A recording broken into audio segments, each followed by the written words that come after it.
জামাত রাজাকার এই দল বাংলাদেশে রাজনীতি করতে পারবে না।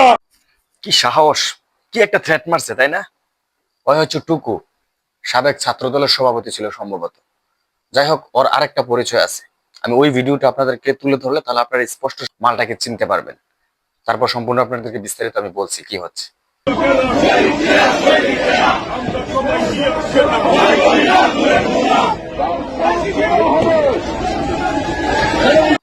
এখন তো বুঝতে পারছেন ওর সাহস কতটুকু।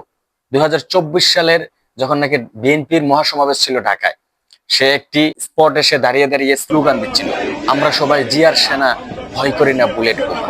তারপরেই পরীক্ষণে সে সামনে পুলিশ দেখতে পেয়ে সে সবার আগে ভাইকে গেছিল। তো তার সাহসিকতাটা তো বুঝতেই পারছেন, তাই না?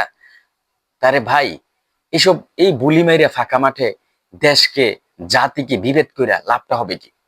আসলে বিএনপি কে খুব ভালোবাসে, এখনো ভালোবাসে। এটা হচ্ছে শহীদ জিয়ার, বেগম জিয়ার বিএনপি।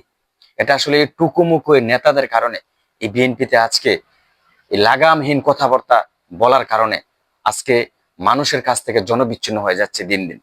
এটা তো কোনো কথা ছিল না। জামাতকে আপনি মানে রাজনীতি করতে দিবেন না বাংলাদেশে, কেন ভাই? হ্যাঁ, 90-এর এরশাদ বিরোধী আন্দোলন তো তখন সবাই এক পতাকায় আন্দোলন করেছিলেন। আবার 2001 সালে তো জামায়াতকে একসাথে নিয়ে নির্বাচন করে ক্ষমতায় আসছিলেন। 2008ও নির্বাচন করেছিলেন, ক্ষমতায় আসতে পারেন নাই। 2014, 2018, 2024 সবাই এক ব্যানারে স্বৈরাচার বিরোধী আন্দোলন করে যাচ্ছিলেন। তো এখন আপনারা ক্ষমতায় আসার পূর্বে নিজকে ক্ষমতাবান দাবি করে কেন দেশটাকে বিভেদে সৃষ্টি করতেছেন? কেন রে ভাই? তখনকার কথা ভুলে গেছেন? আগের কথাগুলো কি ভুলে গেছেন? এগুলো করবেন না ভাই। দেশকে ঐক্যর ফাটল ধরাইলে তাহলে নিজেদেরকে খুব এটার মানে প্রায়শ্চিত্ত দিতে হবে।